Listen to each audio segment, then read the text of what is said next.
Врачи Кыргызстана нашли способ лечения COVID-19. Министр здравоохранения заявил, что ядовитый исыкульский корень может за 3 дня вылечить коронавирус. Сдалека не отличить и от обычной минералки. Ядовитым исыкульским корнем. Об этом заявил президент республики Садыр Жапаров в своем инстаграм-аккаунте. Правда, неправильное применение отвара может привести к смерти. Методом.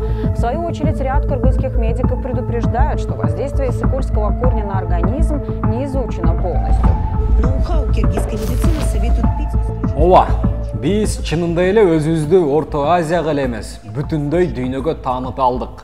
Facebook Жапаровдун постун кантип өчүрүп салганы эсиңерде болсо керек. Керек болсо, анда дүйнөлүк саламаттыкты сактоо уюму дагы реакция кылган. Баса, бул уу коргошундун тундурмасы эмес, бул болгону көк чай. Баарыңарга салам. Сиздер менен Арген Камалдинов жана бул фейк көзөмөл рубрикасы.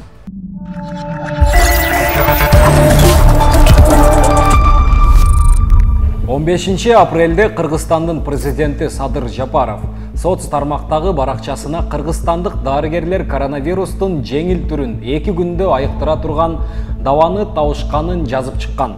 Баса, ушул эле күнү бажы кызматынын мурунку орун басары Райымбек Матраимовго карата козголгон кылмыш иши токтолуп, анын бошотулгандыгы белгилүү болгон.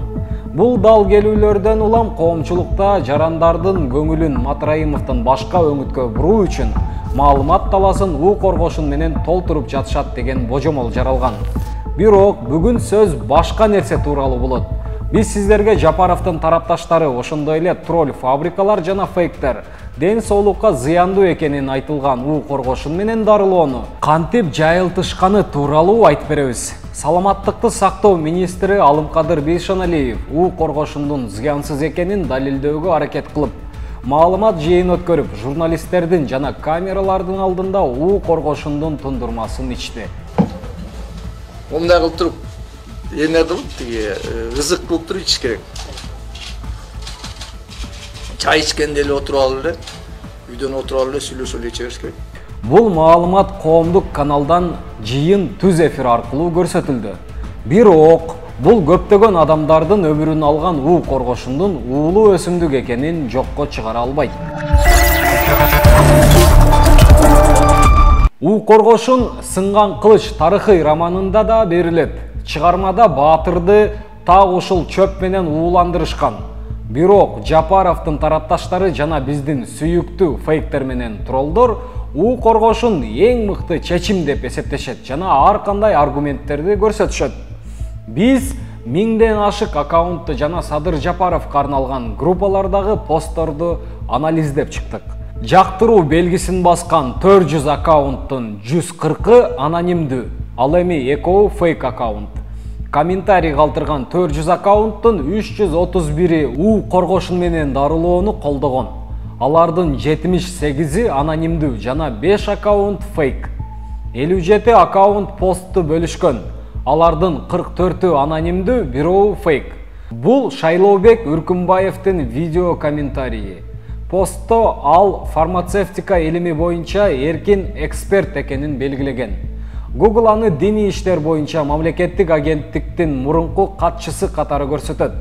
Учурда бул адамдын өсүмдүк каражаттары менен дарылаган жеке клиникасы бар. Анын чынында эле фармацевтика боюнча билими бар окшойт.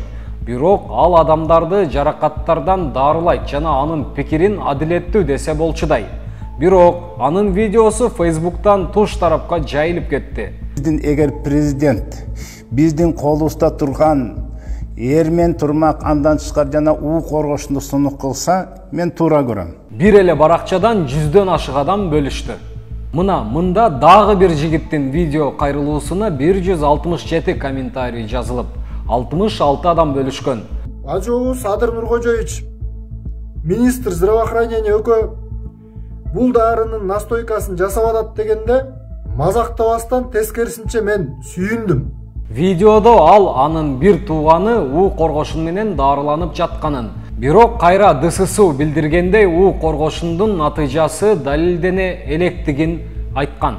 Бул оюнга КТРКдагы активдүү аралашып, уу коргошун менен айыккан укмуштар тууралуу сюжеттерди элге жарыялап жатты. 3 күн 4 маалдан өз ыктыяры менен ысык көл тамырынын кайнатмасын ичип, экинчи күнү эле абалы жакшы боло баштаганын байкаган. Троллдор жана фейктер уу коркошунга фармацевтикалык компаниялар каршы чыгып жатканын айтышып, элди ишендирүүгө аракет кылышты.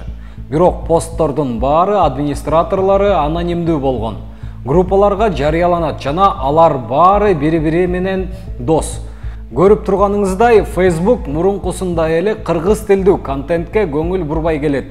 Бирок Facebook Садыр Жапаровдун постун өчүрүп салган жана Facebook'та шайланып келген жетекчилерге адамдын ден соолугуна түздөн-түз залал келтире турган маалыматты бөлүшүүсүнө жол берилбейт турганын айткан.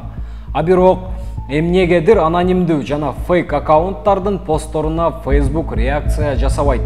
Сиздер менен Арген Камалдинов болду. Саламатта болуңуздар.